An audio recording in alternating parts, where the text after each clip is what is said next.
hayalinde oyuncu olmak var mıydı? Çocukken çok fazla, tiyatro oyununda yer alıyordum. Çok keyif aldığım bir Hımm. şeydi ama benim hayalim hep ressam olmaktı. Evet. Evet, o yüzden hep o çok küçük yaştan itibaren ona odaklı, aslında büyüdüm. Nasıl adım attın peki? Eee, ço ş Ablam oyunculuk yapıyordu ve benim gözümün önünde onun ne kadar, işte, aynı evde yaşadığımız dönemler ne kadar yorulduğunu görüyordum ve ben onu gördükçe ben de o zaman Marmara Güzel Sanatlar Üniversitesi'nde okuyorum, ve Resim mi okuyordun? grafik tasarım Grafik okuyordum tasarım. ve, çok rahat takılan bir ya, bizim okul biraz daha böyle sanatla Tabii, uğraştığı için böyle, tabii. yani, hippie gibi takılan bir kızdım ve ablamın, hani, bu temposu bana çok şey geliyordu, yorucu geliyordu, yani, hani, ben yapamam falan diye. Ama sonra bir, parasal durumlara sıkıştık Hı. ailece ve ondan sonra bana bir iş geldi o sırada. Çünkü ablamın çevresi sürekli bana "Gel seni de Sen de alalım, gel, gel ne sen de güzel gir, kızsın evet, falan. gel eğitim al." diye çağırıyorlardı. Eee, Bunun öncesinde ablam dedi ki, "Gel bir İstanbul Halk Tiyatrosu'na bir eğitim al." Ablam, bana o konuda destek oldu. Leventlerin halk tiyatrosu derken? İstanbul Halk Tiyatrosu şeyler, Yıldıray abi falan Tamam vardı. işte Levent Evet, falan, evet. tamam. Levent Üzümcü falan Evet, hepsi. Levent Üzümcü. Tamam. Sonrasında orada bir eğitim aldım ama hâlâ Bahtiyar var oyunculuk. galiba değil mi? Evet, Bahtiyar var. Bahtiyar Engin. Evet, şey var, Cem Davran var Cem galiba. Davran vardı, doğru. Sonrasında, emm, ben orada, işte, eğitim aldım falan ama hâlâ oyunculuk düşünmüyorum. Ben onu sadece kendime katacağım bir şey olarak, Bir kazanım bir olarak kazanım gördün, evet. olarak görüyordum. Sonrasında, işte, biraz maddi sıkışıklık falan olduğunda tamam dedim, yani, ben, işte, o Yol Ayrımı dizisi geldi. Bir de küçük bir roldü. Dedi ki ablamın menajeri o zamanki, "Gel, öğren Denemiş ol setleri, bir kendini. denemiş ol, belki çok seveceksin." Ondan sonra tamam dedim. Zaten para da kazanmam gerekiyor. Sonra sektöre giriş, o giriş. Sonra ben bir süre resmi unuttum ve yani o kadar büyülendim ki bu işten. Sonra oyuncu olmaya karar verdim bu işi Yorucu şansım muymuş? gittiğince. Çok yorucu ama Çok zevkli. çok zevkli. Hıı. Evet. Peki grafiği bıraktığın için, arada bir keşke bırakmasaydım falan. Bırakmadın da belki de. Niye Yo. bıraktın mı grafiği? Önce onu Okulu sorayım. mu? Evet, yani disiplini bıraktın mı? O disiplini koptun mu? Gönlünden düştü mü anlamında Hayır, çünkü soruyorum. ben her boş anımda resim çiziyorum. Yani resim çizmeyi hiç bırakmadım. Peki, bölümü bitirdin mi? Bölümü de dördüncü sınıfta bitirme tezimi falan verdiğim zaman kabul edilmedi. Tekrar, O kuyruğuna geldi kuyruğunda. yani. Evet, Ama buna yenik düşmeye gerek yok. Hâlâ istiyorsan alabilirsin diplomanı o dersi verip. Hakkındır, al yani onu evet, diyorum. Ben öyle eski işte. kafalıyım. Senin olan şeyi bırakma bir yerde. Al abi, Evet, onu yok doğru, söylüyorum. çok doğru zaten. Peki, Tatlı Küçük Yalancılar'daki Aslı çok hoştu. İçerideki dizisindeki avukat Melek. Evet. O mu? O mu yoksa organize işlerdeki Nazlı Noyan mı? Nasıl siz ayırabilir misiniz? Senin için ben ayırırım. Yok, siz yani Cevap zor. veriyorum, Nazlı Noyan. Ya, şöyle ikisi evet, Nazlı'yı da çok seviyorum ama, yani karakter olarak kendimi daha yakın hissettiğim karakter kesinlikle içeridedeki. İçerideki mi? Evet, Ha, içerideki çok güzel. karakter çünkü, çok beni anlatan bir karakterdi. Ben, seyrederken çok güzel bir çizgi roman seyrediyor gibi düşünmüştüm. Yani hissetmiştim kendimi içerideyi seyrederken. Öyle Sen de mi? öyle düşünüyor musun? Çok çok hoştu yani. Ya, ben aslında içinde olduğum için ve çok yoğun çalıştığımız için, Çok da farkına evet, çok varmadım. farkında değildim onun. Bittikten Zor bir sonra insan işti. anlıyor biraz. Zor bir Çok işti, zordu. meşakkatli bir Çok işti. zordu, Çok da çok iyi oynanıyordu uykusuzdu bence. ama çok iyi bir kadroydu. Vallahi hepsi. Hikâye inanılmazdı. Evet, evet, evet. Yani şey de iyiydi. İyi bir prodüksiyondu baştan Çok çok aşağı. iyiydi. Çok Bence beğendim. de öyle. Şansımdır yani o iş. Peki, nasıl geçti? Birinci hikâyemiz bitti. Evet, İyi çok güzel, miyiz? çok keyifli geçti. Ben Tamam. daha devam ederim öyle. Aramız iyi değil mi? Ay, O zaman tabii bir ki. tane daha Her yapalım zaman, gel. lütfen. Tamam. Peki, önce ahiret soruları gene Bensu'ya soruyorum. Tamam. Kendinden devam et. Kitabi olanla bir işimiz yok. Tutku nedir? İnsan tutkusuz yaşayabilir mi? Tutku, bir şeyi çok istemek. Yani, ımm, bu beraberinde bence irade de getiriyor. Yani iradeli bir insanın hissedeceği, yapabileceği bir şey gibi hissediyorum ben, tutkuyu. Çünkü tutku gerçekten, eee, istediğinin arkasından yürüyen, onu elde etmek için Bir kararlılık evet, bir gerektirir. kararlılık, bir irade gerektiren bir şey olduğunu düşünüyorum ve, tutku olmadan ne kadar ilerleyebilirsin ki hayatta bilmiyorum. Yani bence tutkulu olmak çok önemli. İlerlersin ama belki derinleşemezsin midir Evet, acaba? bence öyle. Peki. İnsan tutkusuz yaşayamaz. Yaşamasa iyi olur diyorsun. Yaşamasa iyi olur. Anladım. Yaşayan da çok var tabii ki bu arada. Tabii. Kimi de şartlardan dolayı belki kendisine sıra gelmiyor. Öyle şeyler de var. Evet, kaçmaktan kovalamaya fırsat bulamayan insanlarla dolu bir Evet, şehirde yani. ve dünyada yaşıyoruz. Bazen olabilir. Evet, doğru.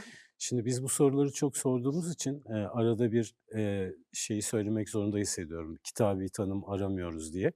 Senin düşüncen çok önemli. Bu güzel bir cevaptı. Gene benzer bir soru. Kader ne demek senin için ve sen kaderci misin? Hımm. Her şeyi yaptıktan sonra, yani, eee, başarmak istediğim, elde etmek istediğim şey ya da, işte, birkaç yıl sonra kendimi görmek istediğim yer neresiyse, ben hedefimi ona doğru, çeviriyorum ve onun için çalışıyorum. Ama belli bir noktada bu olmadığında, işte, o zaman diyorum ki kader. Ya, o noktada kadere inanıyorum ama biraz da kaderimi öncesinde kendimin çizdiğine de inanıyorum. Olduğu kadar olmadığı Olmadığı kader. kader. Tam öyle düşünüyorum. Evet. Peki. Ama bu yüzden de ben, işte, yine çok istediğim bir iş mesela, veya çok gitmek istediğim, görmek istediğim bir yer ama olmuyor, gidemiyorum. Hiçbir zaman bunlara da üzülmüyorum bu arada. Çünkü diyorum Kısmet ki böyleymiş. kesin ben böyle onunla mutlu olmayacaktım. Kısmet böyleymiş. Kendimi de buna inandırıyorum. Bir daha denemez misin? Yo, denerim. Evet. Onun için Ha. yani. Denerim yani. İstiyorsam her zaman denerim. Bir trajedi haline getirmem. Getirmiyorum. Kavuşamadığım şeyleri diyorsun. Evet, büyütmüyorum. Peki adrenalin nedir? Mensucuğum. Adrenalin. Tehlikeyi mi çağrıştırıyor senin için yoksa heyecan mı? Şimdi onu söyleyecektim. İkisi de aslında. Ya, adrenalin ilk söylediğinizde güzel, çok severim diyecektim. Fakat sonra düşündüğümde tabii, kötü sonuçları da olabilen Olabilir. ya da kötü bir olay sonucunda hissettiğin adrenalin de olabilir. Ya da belki demin söylediğin gibi, kaderle ilgili söylediğin gibi, bir yerde vazgeçmediğin zaman belki kötüye de gidebilir. Bir Evet. ölçü tutturmak lazım. Evet, aynen öyle. O yüzden, duruma göre bence çok değişen bir şey adrenalin. Sende bir bağımlılık var mı adrenalinle ilgili? Adrenalin, bence yok. Ben çok garantici bir insanım. Evet, yok. Ne demek garanticilik? Yani, bir şey riskliyse, eee, babamdan öğrendim tabii bunu muhtemelen. Yani, bir şey riskliyse gerek yok diyorum. Yani, eğer böyle ölüp bittiğim, çok istediğim bir şey değilse tabii ki. Hı hı. İşte, paraşüt, ne bileyim, balonla gezmek falan. Yani, şimdi bir sürü ölüm yaşanıyor, kaza yaşanıyor. Şimdi böyle noktalarda, korkuyorum. Evet. Biraz kaçıyorum doğruyu söylemek Akıldan gerekirse. kopmamak lazım diyorsun. Evet, yani, Peki. o düşüncedeyim. Öyle yetiştirildim çünkü. Güzel. Şimdi seni unutmaya hazır mıyız? Hazırız. Unutalım. Tamamdır. İkinci hikâyemizde 1980'li yıllarda Diyarbakır'da doğuyorsun. Annen ev hanımı, baban işçi. 2 abin var. Abilerin ikisi de araba tutkunu. Sürekli bilgisayardan araba yarışı oynuyorlar bilgisayarda. Sen de onların sayesinde bu oyunlara ve arabalara merak salıyorsun ama sizin arabanız yok. Bu yüzden sen her daim pencereden arabaları gözlüyorsun. Annenle baban seni sokağa çıkardığında veya müsaade ettiğinde hep arabalara dokunmak istiyorsun. Çocukluğun büyük bir araba sevdasıyla geçiyor.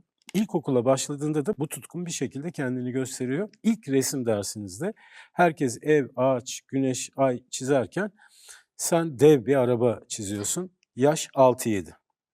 Sorayım, yaşıtların oyuncak bebeklerle vakit geçirirken senin bu araba sevdanı hiç anlayamadık biz. Araba senin için neyi acaba temsil ediyor? Hımm. Olabilir. Bir şeyi temsil ediyor demek ki bu kadar. Yani, araba Hani bir evde abilerin şeyi yani var biraz onu hatırlatayım. Arabadan kafalarını kaldırmıyorlar filan. yani kendimi herhâlde onlara yakın hissetmek için, onlara, daha çok onların, ilgi alanında olabilmek için falan ve zaten Olabilir. onu gördüğüm için gözümün önünde öyle bir Belki de örnek olduğu yaklaştırmıyorlar için mıydı acaba belki de seni? yaklaştırmıyorlardı. Hımm. Evet, yani ki zaten yaklaştırmıyorlardı çünkü yaş farkından Doğru. dolayı da, ben hep uzak kaldım ve belki bu bende birazcık Takıntı merak olmuş ve ama. takıntı ve hırs yaratmış olabilir. Yarattı. Yarattı demek istemiştim. İlkokul yıllarında araba tutkun gitgide büyüyor. Okuldan eve geldiğinde sen de abilerin gibi araba yarışı oynuyorsun. Neyse biraz büyüyünce müsaade etmişler demek ki sana. Evet. Ve bu oyunlar sırasında acayip hız yapıyorsun. Okulda da resim derslerinde yalnızca araba çizmekle yetiniyorsun. Fakat farklı bir çizim yeteneğin var. Öğretmen onu fark ediyor ve ailenle konuşuyor. Ailenin seni güzel, sanatlara, yönlendirebileceklerini söylüyor. Şoför olmak istiyorsun. Ortaokul döneminde bile bu hayalin değişmiyor. Şoför olmayı kafaya koymuşsun. Gelelim 90'lı yıllara, sen 12 yaşındasın ve babana her gün "Baba bana araba alır mısın?" diye soruyor ve şoför olacağını söylüyorsun ısrarla. Tabii ki daha ehliyet alacak yaşta bile değilsin. Şoför derken neyi kastediyorsun? Onu merak ediyorum. Cidden şoför mü olmak istiyorsun yoksa araba kullanma meselesine mi sen şoförlük diyorsun? Yoksa yarış pilotu olmaktan mı bahsediyorsun? Hangisi? Yani araba kullanmaktan bahsediyorum. Ben bunu iş olarak değil, aslında araba kullanmakla alakalı şoförlükten bahsediyorum. Tabii bu, hayal yani kafamda kurduğum hayaller var tabii ki. Belki bu başka bir yere de gidebilir. Geçer mi arabayla ömür? Geçer tabii. Limitleri aşmak isteyen bir kızsın. Yerinde duramıyorsun, için içine sığmıyor. Tamam, arabaya tutkunsun, resim yapmayı seviyorsun ama ne yapmak istediğini bilmiyor. Her tarafa birden saldırıyorsun. Bir gün internette bir video görüp yamaç paraşütü yapmak istiyorsun. Başka bir gün rafting'e merak salıyorsun. Liseye başlayınca arkadaşın dövmesine özenip dövme yaptırıyorsun ve bu dövmeyi yaptırırken gözünün önüne modifiye arabalar geliyor. Bütün bunlar yetmiyormuş gibi bir de arabalara çizim yapmayı hayal ediyorsun, arabalara. Hımm. Nerede akla gelmeyen bir şey var, orada en önde sen, varsın, ben yapacağım diye. Arkadaşlarınla Luna Park'a gidiyor, en tehlikeli aletlere biniyorsun. Oynadığın araba yarışlarında hız yapmayı sevdiğin için bu sıralarda bir de motosiklete heves ediyorsun. Babana lise son sınıfta "Bana motosiklet alır mısın?" diye tutturuyorsun ve günlerin binbir hevesle geçiyor. 2000'li yıllara geliyoruz, 17 yaşındasın. Soru: Sen genç bir hanımefendi olarak akranlarından biraz farklısın. Hı Biraz hı. değil, epey farklısın. Arabalar, motosiklet, dövmeler, yamaç paraşütü, Luna Park. Adrenalin tutkusu olduğu kesin bunların. Tutkun musun? Had safhada. Had safhada. Evet, ya, ben şimdi 2 tane erkek çocukla büyüdüğüm için zaten, biraz daha diğer kız çocuklarına göre farklı yetiştim. Çünkü gözümün önünde 2 tane örnek var. Eee, Herkesin abisi var canım. Herkes, evet ama motora mı merak sarıyor? karaktere göre o, değişkenlik gösterebiliyor. Yani benim de içimde bir yerde o tutku olduğu için, eee, tabii ki ben de o alanda onlardan da tabii çok fazla şey görme şansım olduğu için, ve de, bana zamanında ellettirmedikleri için, dokundurtmadıkları için şeylere bir hırsla, nerede, eee, farklı bir şey var onu yapmak istiyorum. Çünkü ben farklıyım ve ben bunu göstermek istiyorum insanlara ve onun için her şeyi deniyorum. Bir yerde benim farklı olduğumu görecekler Peki bu düşüncesindeyim. dövme meselesinden hareketle bir modifiye şeyine filan takılmışsın. Arabaların şeklini değiştirmek, kendine göre çizmek falan da mı hoşuna gidiyor? Evet, Öyle neden şeyler. olmasın çünkü. Bir arabayı gördüğün gibi değil, görmek istediğin gibi mi çiziyorsun? Evet, çünkü, ben, yani bir yerde farkımı koyabileceksem buradan da başlayabilirim. Bu da Evet. çünkü çok iyi bir fikir, ve neden olmasın? 17 yaşında bir kız çocuğu arabaları kanatlandırmak istiyorsun. Evet. Çevre edinme gayreti, içindesin. Günlerini Diyarbakır Oto Sanayi'de geçiriyorsun. Arabalara yakından Müthiş. bakıyorsun, ustalarla muhabbet etmeye çabalıyor, arabaların motorlarını inceliyorsun. Tabii, herkes senin araba merakına çok şaşırıyor ama sen bir dükkânda çırak olmayı başarıyorsun. Hatta ancak ustan seni bir süre sonra bir araba firmasının servisine yönlendiriyor. Kadın olduğun için bu tür bir çalışma alanının senin için daha cazip. olabileceğini, daha uygun olabileceğini düşünüyor. Sense ustanın bu kararına biraz bozuluyorsun.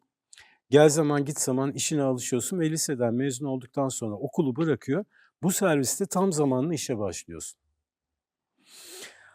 Ailen okulu bırakmana oldukça üzülüyor. Sense arabalardan başka bir şey düşünmüyor. Arabaların olduğu her yerde var olmak istiyorsun. Yaş 18. Araba motoru, modifiye, kaporta, otosanayi, bütün bunlara büyük bir tutkuyla bağlısın. Ama etrafındaki her genç kız seninkinden daha başka bir idealin peşinde gidiyor. Sen kendine otosanayide nasıl bir gelecek kurmayı planlıyorsun? Onu bize bir anlatır mısın lütfen? Ne yapıyorsun sen? Hayırdır? Yani biraz da kadınlığın da, verdiği o, görsel estetik zevkiyle belki, sonuçta tamam biraz, normal arkadaşlarıma göre farklı hareket ediyor olabilirim ama bir Biraz mı? yerde de kadınım yani fazlasıyla. Ama bir yerde de kadınım yani içimde bir yerde de bir estetik yani daha bir, erkeklerden farklı yapabilecek bir potansiyel var içimde ve Ha, arabaları giydirmek gibi mi? her Bir şey çeşit. olabilir yani. Aynen öyle.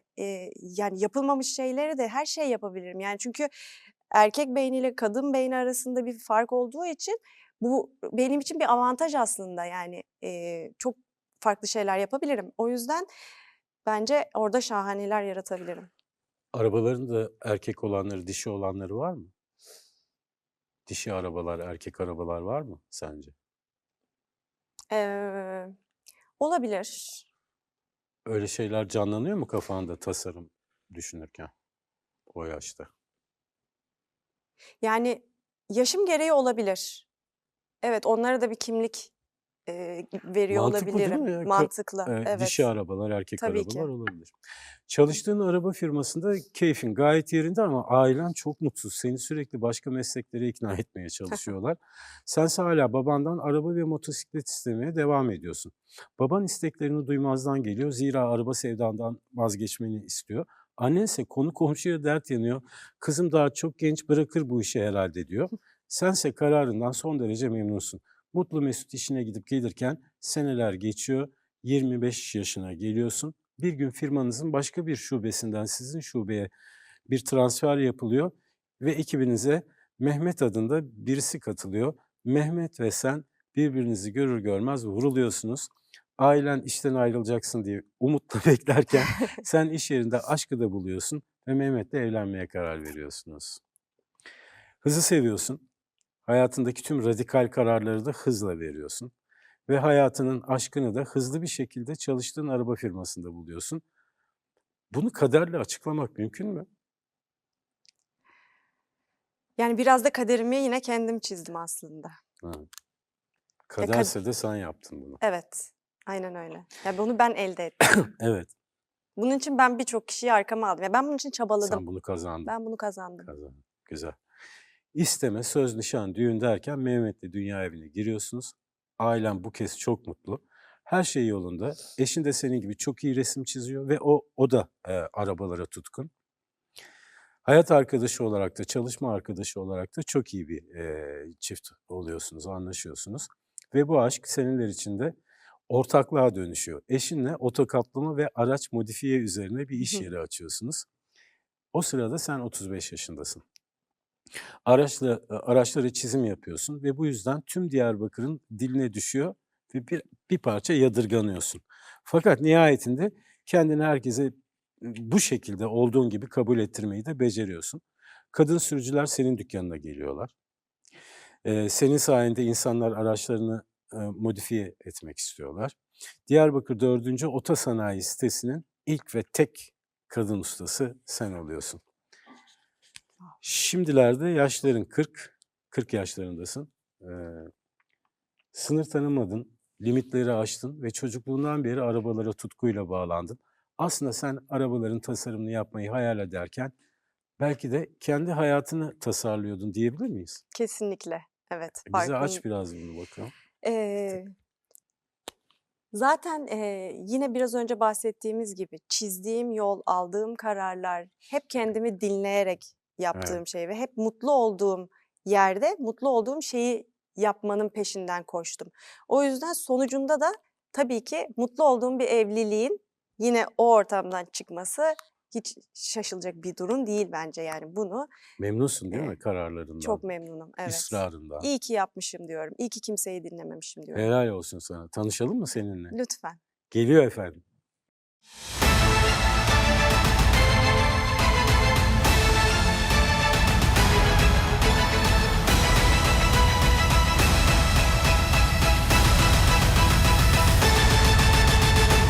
Necla Demir Usta, Vay. Diyarbakırlı araçların ilk ve tek modifiye ustası Necla Demir Yalçın.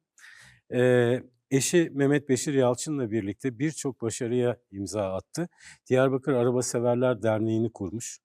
2025 yılında bir araba festivali düzenledi. Necla Hanım azmiyle, cesaretiyle ve gücüyle Diyarbakır'daki kadınlar için öncü bir isim oldu. Şöyle diyor kendisi: İlk zamanlarda Diyarbakır'da işim nedeniyle büyük bir ön yargıyla karşılaştım.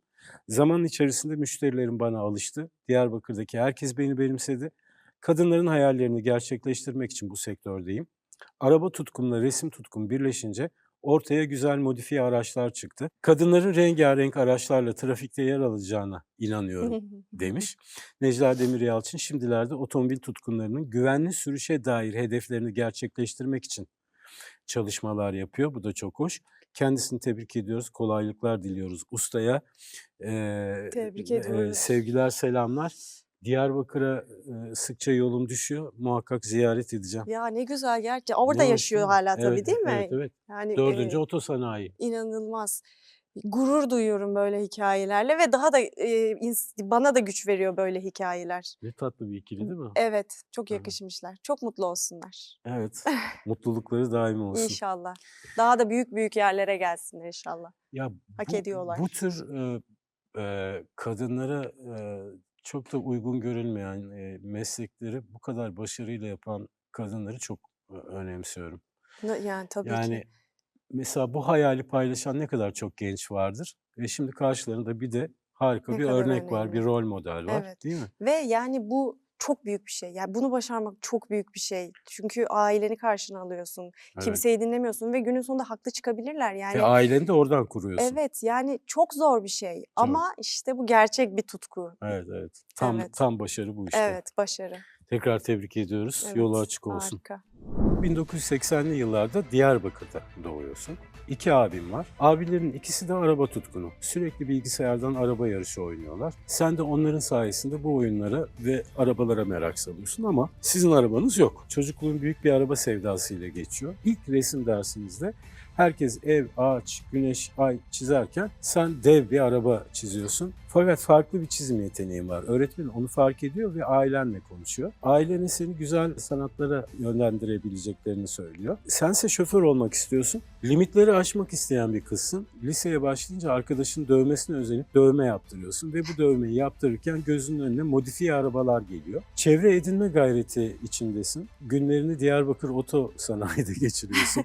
Ustalarla muhabbet etmeye çabalıyor. Arabaların motorlarını inceliyorsun. Herkes senin araba merakına çok şaşırıyor ama sen bir dükkanda çırak olmayı başarıyorsun. Araba motoru, modifiye, kaporta, bütün bunlara büyük bir tutkuyla bağlısın. Seneler geçiyor. Bir gün firmanızın başka bir şubesinden sizin şubeye bir transfer yapılıyor ve ekibinize Mehmet adında birisi katılıyor. Mehmet ve sen birbirinizi görür görmez vuruluyorsunuz ve Mehmet'le evlenmeye karar veriyorsunuz. Ve bu aşk seneler içinde ortaklığa dönüşüyor. Eşinle otokaplama ve araç modifiye üzerine bir iş yeri açıyorsunuz. Diyarbakır 4. Otosanayi sitesinin ilk ve tek kadın ustası sen oluyorsun. Diyarbakırlı araçların ilk ve tek modifiye ustası Necla Demir Yalçın. Eşi Mehmet Beşir Yalçın'la birlikte birçok başarıya imza attı. Diyarbakır Araba Severler Derneği'ni kurmuş. Kendisini tebrik ediyoruz, kolaylıklar diliyoruz ustaya. Hikayemizde ana tema tutku. Senin oyunculuk ve resim dışında tutkuların var mı? Var mı başka merakların? Oyunculuk ve resim dışında spor yapmayı çok seviyorum. O da bağımlılıklarımdan biri. Onun dışında Her gün spor yapabiliyor musun? haftanın 4 günü yapıyorum. Evet, çok iyi. Evet, gayet iyi. Belki de zaten haftanın her günü yapmak iyi mi tam İyi bir şey bilmiyorum. değil. Evet. 4 güzel tadında. O da tabii ki çalışmadığım zamanlarda. Çalıştığım zaman mümkün değil spor yapmak. Onun dışında kedilerim, köpeklerim var. Onlarla vakit geçirmek en keyif aldığım şeylerden biri. Bedirhan'ın sana sevdirdiği bir şey var mı Bedirhan'ın bana sevdirdiği, kardeşinin? motor. Motor. Ah, evet, Hadi biraz motor. bahsedelim. Birçok şey vardır da motor herhâlde en, Sen, bariz olan. Ömür Sabuncugil'e, 2016'da anlatmışsın bunu. Şaka maka 10 sene geçmiş aradan. Evet. Hâlâ kalbinde var mı motor? Evet, çok seviyorum. Benim de motorum vardı zaten, Sahi ama mi? evet, evet. Evlenince eşin Evlenince eşim yapma da korktu. etme dedi. Evet, korktu. Dedi ki, "Ne olur çok sakat, Sen de sat hemen şu bıraktın motoru." motoru. Hemen olmadı ama ben zaten dediğim gibi adrenalin biraz korktuğum için şimdi öyle de bir şey duyunca, "Ya tamam." dedim, "Ya gerek yok." Bıraktım ama kardeşimin motoruyla hâlâ, ara ara devam ediyorum motor kullanmaya. Motora binerken erkek gibi giyiniyordum. Sadece saçım gözüküyordu ama ona rağmen arabalarını, üstüme kıranlar, laf atanlar, fotoğrafımı çekenler oluyordu demişsin. Motor kullandığın için değil, belki de benzi olduğun için de yapıyor olabilirler. Yok canım, O mümkün zaman değil. değil miydi? O zaman hem ünlü değildim Ha, anladım. hem de şey. Hikâyedeki modifiye ustası Necla Hanım da bir süre, etraftakiler tarafından yadırganmış. Onu, Tahmin ediyorum. konuşmuştuk. Evet, edersin. Bu konuda neler söylemek istersin? Türkiye'de kadın yani motor kullanmak zor da zaten kadın olmak zor. Değil mi Aynen biraz? öyle. Bunlardan bahsedelim.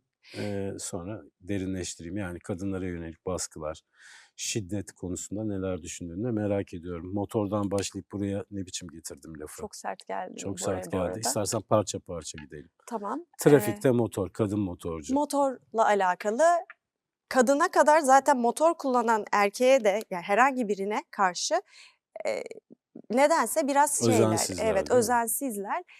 Ama baktığımızda bazı motor kullananlar da o özensizlikte gittiği için kim kime doğru kişiye, kızıyor, orada karışıyor işte işler. Yani bunu hak eden de var ama bunu hiç hak etmeyip yolunda doğru düzgün giden de Mesut'cum bir var. şey sorabilir miyim? Tabii Sen ki. bir motorcusun. En Evet. azından bir zaman öyleydin. Motor dediğimiz, emniyet şeridinden veya şeridin sağından veya solundan değil, ortasından kendisi Tabii bir ki. araç olarak giden bir şey değil midir? Evet, doğrusu odur. Hiç gördük mü öyle kendi şeridinde ortadan giden, normal Mü nizami giden bir motor görebiliyor muyuz? Mümkün değil. Profesyonel motorcular hariç tabii. Evet, evet. Yok, mümkün değil. Yani şu Ama İstanbul trafiğine baktığımızda sağdan soldan sürekli motorlar geçiyor ve, iki onlar aracın arasından kırmızı ışıkta Evet, aynalara vura vura. evet. Çok tehlikeli. Bir de çok, çok tehlikeli. Yani canlarını, tehlikeye atarak yapıyorlar Evet, bunu. Park hâlindeki bir araç kapısını açtığında tabii. bir sürü kaza oluyor mesela. Evet, Çünkü olmaması gereken bir şey yani. evet. İşte yolunda gitmediği için. Çok tehlikeli bence. O yüzden, anlıyorum insanların kızmasını ama haklı olan motorcular da, onların yüzünden işte böyle kim vurduya gidiyorlar. Motor aşkından senin aşkına geçelim mi? Tabii. Anlatsana bize. Gerçek aşk Ya, mı? önce bir aşkı tanımla. Senin Aşk. tanımın. Aşk nedir? Aşk bana,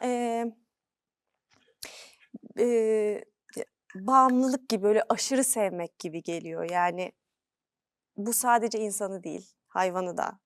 resmi de, çizdiğin tabloyu da, bir şehri de. Yani bir şeye, acayip bir hayranlık duymak, hep onu izlemek istemek, onu görmek istemek, yani çok sevmek, Onsuz ona bir duramamak. zaafın olması. Evet, benim için aşk bu. Bu yemek de olabilir, her şey. Hıı.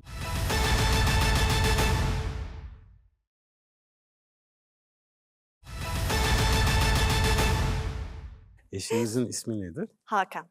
Hakan Bey'le siz nerede tanıştınız?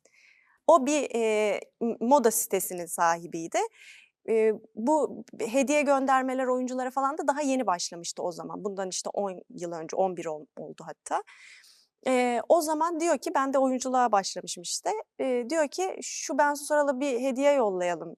Ben de o yıllarda oyunculuk yapıyordum ama bana hediye neyse. Evet, hiç gelmedi. Çünkü benle evlendi. İstemezdiniz Yok, ben herhâlde. Hakan'dan değil başkasından. Başka bir Hakan moda bana sitesi yollamasın sahibi. zaten, evet. Sonuç alamaz. Valla ben de öyle gitti işler işte bilmiyorum ve, Öyle tanıştınız sonrasında yani. evet öyle tanıştık Ne kadar aslında. zaman içinde birbirinize ilgi duyduğunuzu fark ettiniz ya da sen?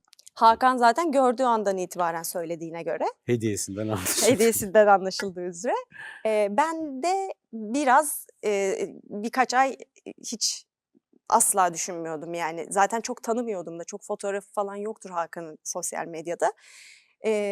Ve hiç yaşı da çok büyük sanıyordum işte 8 yaş ama ben daha da büyük sanıyordum yani. Bilmiyorum hiçbir bilgim yok ve çok aslında kaçtım Hakan'dan.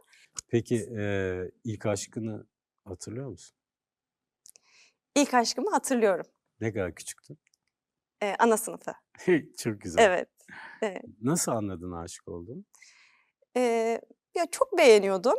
Heyecanlanıyor muydun Çok yani? Hımm. heyecanlanıyordum, ve başka kimseye karşı hissetmediğim bir ilgi hissediyordum ona karşı. Çok masumca bir Karşılık buldu şeydi. mu?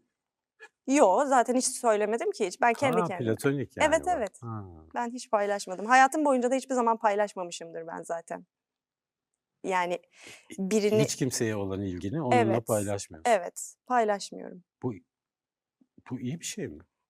İnsan Eee, sevince, hoşlanınca her zaman söylemeyebilir ama Bilmem. belli Ben o ediyor duyguyu da musun? seviyorum. Yo, Hımm. olmasa da olur yani. Uzaktan sevmek. Uzaktan sevmeyi de seviyorum. Geleceği varsa gelir ya, o zaman öyle düşünüyordum ama tabii ki Hakan hayatıma girdiğinden beri Tabii. yani Hakan'dan önce çocuktum zaten. Tabii. O yüzden Evet. şu anki noktada ne bilmiyorum artık bir ilişkim olduğu için. Peki Hakan'dan bahsetmeyi seviyorsun. Evlilik teklifi nasıl oldu?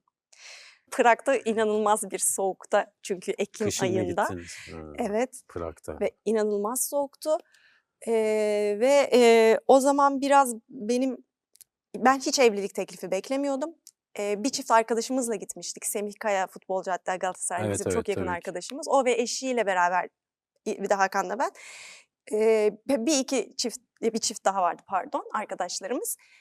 3 çift olarak gitmiştik. Hiç evlilik teklifi beklemiyordum. Çünkü ben Hakan'a demiştim, bana evlenme teklifi etme, o beraber karar verelim o Hı hı. zamanı diye. Çünkü setim var, yoğunum, öyle bir dönemdeyim. Onun için beklemiyordum. Neyse işte Prag'dayız, yemişiz falan. Benim de biraz midem, bozuldu. Ben tuvaletteyim, işte Hava da soğuk istifra zaten ediyorum falan. falan. Hava soğuk, donuyorum zaten falan. Ondan sonra otele dönelim dedim. Ama enerjimden de bir şey kaybetmiyorum bu arada. Kimse farkında bile değil orada yaşadıklarımın ama hani dönsek mi artık Hı falan. hı. Yok ya diyorlar, bir şey ayarladık tekne. Tekne dediğim de sandal A! gibi bir şey böyle. Anladım. Onunla bir gezelim falan. Bu soğukta nasıl gezeceğiz orada falan. Ondan sonra ama ortamı da bozmamak için tam gidelim dedim işte çallar falan. O teknede bayağı kemancı falan varmış. Orada evlenme teklif etti ve ben anlamadım. Hakan diz çöktü. O kadar yokum ki orada, o kadar düşünmüyorum ki evliliği. Hakan diz çöktü. Ben dans ediyoruz sandım. Ben de eğiliyorum falan böyle. Sonra yüzüğü görünce anladım, inanamadım ama çok değişik bir andı. Çok güzel bir Tatlıymış. andı. Peki, evlilik müessesesi memnun musun? Çok memnun görünüyorsun zaten de. Ya ben Yine de sorayım. şanslı olanlardanım Evet, muhtemelen. Kendi adıma konuşayım. her şeyde şans lazım. Gerçekten lazım ya. Evet, şans olmadan, kişiye göre o değişiyor şartlar. Bence evlilik bana hissettirdiği şu, güvenli alan. Yani, eee, hep yanımda hep bir arkadaşım, hep bir kaçacağım alan, hep, işte, beni koruyacak biri, güvenebileceğim biri var ve bu çok güzel bir duygu. Hı. Onun dışında o kadar iyi Yargılamayacak, değil mi? yargılamayacak. Anlayacak. Tabii, zaten o konuda da çok çok anlayışlı biri. Bir de, Hakan da yani bence şeyi düşünüyorum ben, eğer Hakan olmasaydı, yani başka bir karakterde olsaydı Hakan, evlilik yapabileceğim bir şey değildi. Değildi. Evet ama Hakan o kadar olgun bir insan ki ben de o kadar olgun bir insan değilim. Ben daha şeyim çünkü yani, biraz daha böyle hemen kesip atıyorum falan. Hakan'ın o olgunluğuyla böyle ben de büyüyorum ve Dengeliyorsunuz. dengeliyoruz birbirimizi. Yani, o yüzden karakterlerimiz çok uyuyor bence. O yüzden kolay bir evlilik geçiriyoruz. Bir şey, var sende, yani hissettiğim şey şu, aile mefhumuna, aile olmaktan hoşlanıyorsun sen. Evet, Çünkü öyle mutlu bir evde evet, büyümüşsün, sevdiğin kardeşlerin var, sonra bir ev kurmuşsunuz başka bir şehirde, ayakta kalmışsınız falan. evet, Şimdi de, evliliğin de ona uygun bir profilde devam ediyor. Demek ki evet. aile olmak güzel galiba, değil Bence mi? çok önemli. Yani şansımıza Hakan'ın ailesi de aynı bizimkiler Ha, ne gibi güzel. birbiriyle. Şimdi Ha, öyle olunca Hakan da onu görmüş, ben de bunu görmüşüm ya o yüzden aile bizim yani çok büyük bir şey bizim için, çok kıymetli bir şey. Değerini bilmek lazım. Tabii ki çok zorlandığımız noktalarda oluyor, ama bu hayatta her alanda olan bir şey. O yüzden, hiçbir şey o büyünün, o güzel alanın, o kıymetli oluşumun Sihrini üstüne geçemiyor. bozmasın. Evet. Evet. Peki, dövme seviyormuşsun. 5 tane dövmen varmış. O arttı. Ne zaman konuşmuşum onu? Bunu ne zaman mı burada ne zaman konuştuğuna dair bir Biraz şey ama eski galiba o. çok mu dövmen var? Oyuncularda pek hoş görülmeyen bir Ama hiç şeydir gizli biliyorsun. hepsi. Yani Ha, tamam. hepsi böyle Anladım. evet, yani, işte, hafif böyle kırmızılar var, Bir silikler tanesini var biliyoruz falan. biz. Aile her şeydir yazıyor orada. Evet. Ha, yani O aile her şeydir. bilinmez diyorsun da biliyoruz işte Evet, bak. nereden biliyorsunuz? Araştırmışsınız güzel. Bizim de kendimize göre bazı Ha, şeylerimiz çok var. detay Bensu geldi Hanım çünkü o. yani. Evet. Evet.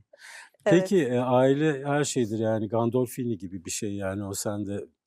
Aile her şeydir. Her yana çekilebilir. Ailendeki herkesin baş harflerini taşıyan bir başka dövmen de varmış. İkinciyi de Evet. bildik. Burası aile kolum. Aile Evet, aileyle ilgili her şey. Peki her şey demek mi aile? Her şey demek. Aile her şey demek ama güzel bir aile. Yani Tabii, şöyle, tabii. kötü bir aileyse de bu arada her şey demek. Çünkü o da senin hayatının Kime göre başka iyi, bir... kime göre öyle. Evet, kime göre iyi ama yani bence aile karakterinin oluşumundaki temel şey.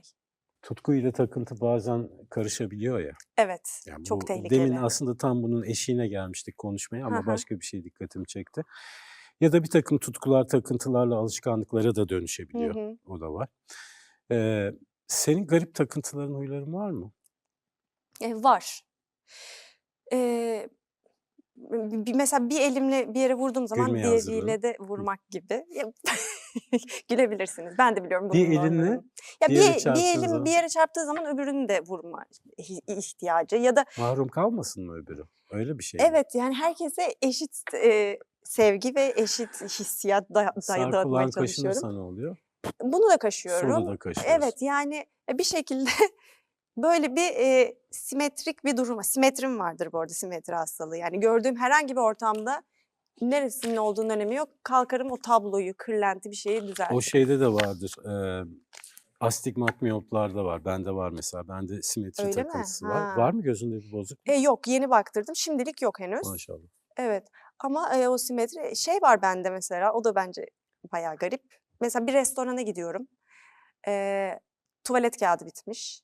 Hımm. Ben Evet, çok açıyorum, haklısın. yerleştiriyorum tuvalet kağıdını falan. Yoksa da Ben çıkıp kendi evim söylüyorsun, gibi bitmiş haberiniz olsun falan diye onu da uyarıyorsun. söylüyorum ama yani kendi evim gibi veya oralara bir şey, tuvalet kağıdı falan döküldüyse, dağınıksa ben onları topluyorum falan. Hımm. Öyle bir huyum da var. Bu kadar sorumluluk sahibi olduğuna göre o soru mecbur gelecek. Anne olmak istiyor musun? Hah, Çünkü geldi. biraz magazin soruları sordum. Çok da adetimiz değildir ama sen de biraz kışkırtıcısın yani. İstiyor Allah musun anne Allah. olmayı? Habire sevgili Siz her kocandan şeyi bahset. sorabilirsiniz. Çok Tabii tatlısın, ki sağ de. ol. Çocuk, bu soruya 8 yıldır kısmet hayırlısı diye Tabii cevap ki, veriyorum. haklısın tabii ki Bu öyledir. arada zaten öyle bir yandan ama bu zamana kadar çocuk fikrinden kaçma sebebim aslında biraz Mesleğin.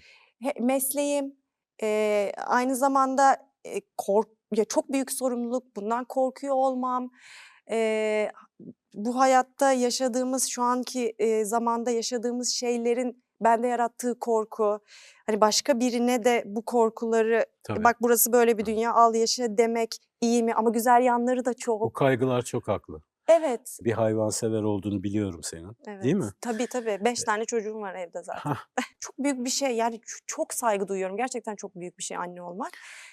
Ama ben bu kadar aile düşkünü biri olarak da çocuk yapmamam da bir tezat bu arada bence yo aslında belki de çok bakıldığında. ciddiye aldığın için üstüne bu kadar çok İşte o yüzden düşünüyorsun. aslında hani dışarıdan öyle görülüyor ama çok ciddiye aldığım için gerçekten bu böyle. Ama belki de işte bu noktada da kısmet. Yani olacağı varsa da olur. Hayırlısı. Doğru. Olmasını da çok isterim bir yandan da Doğru, yani. doğru. Nasıl istiyorsanız umarım öyle olur. İnşallah. Peki, gelecekte kendini meslekte nerede görmek istersin? Hedefin var mı veya bir arzun var mı, tutkun var mı, saplantı, neyse Eee, ne?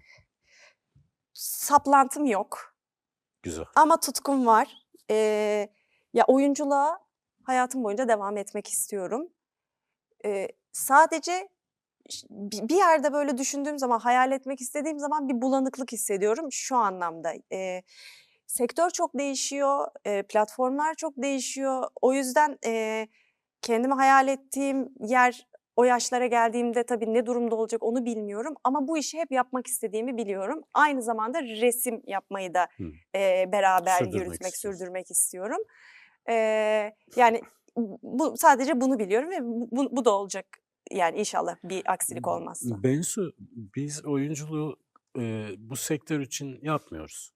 O bizim hayatımız, bizim mesleğimiz, hayatımız. Evet, tabii ki. Televizyona bir şey olursa, sinemaya bir şey olursa, tiyatro var. Tiyatroya bir şey olursa sokak var. Kesinlikle, Sokakta bir şey olursa arkadaşlarımız var. Yani kesinlikle. Hep hayatın içinde olan bir şey zaten. evet, O yüzden yani o görüntü olarak hayal edemiyorum deme sebebim, o sırada nerede olacağım hiç bilinmiyor ya yani. Ne ama işimi yaşayacağımızı sürdürmek bilmiyorum ya ama istiyorum işimi diyorsun. sürdürmek istiyorum. Yani zaten sanatla ilgileniyorum, resim çiziyorum, oyunculuk yapıyorum, ve bunu da hayatım boyunca yapmak istiyorum. En büyük hayalim tabii ki. Dünyanın haliyle ilgili kaygılı olduğunu, arada bir iki defa ifade ettin. Çok da haklısın. Ben Evet. de o kaygıyı ve hatta çok daha fazlasını yaşım gereği, hissediyorum.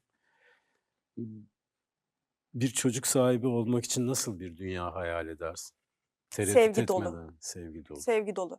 Bütün bunları yaşamamızın sebebi bence, işte, anne baba olmaması gereken insanların anne baba olmasından kaynaklanıyor çoğunlukla Hı bence. hı.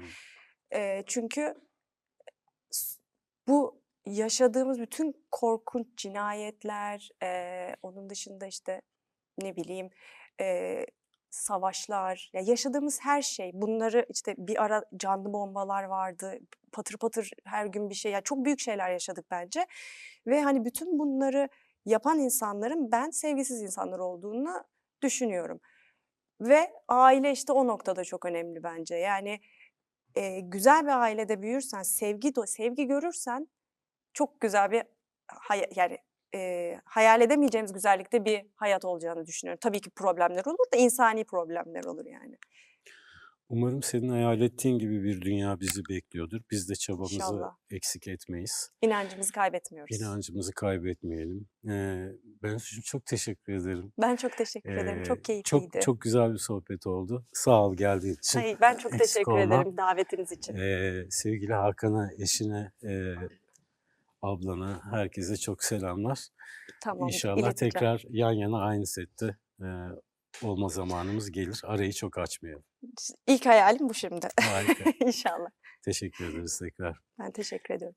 Genç, yetenekli, tatlı sözlü, kendini çok iyi ifade eden bir meslektaşımla bu akşam beraberdim. Bensu Soral'la. Önümüzdeki hafta yeni bir empatide ama yine empatide buluşmak üzere. Hoşça kalın.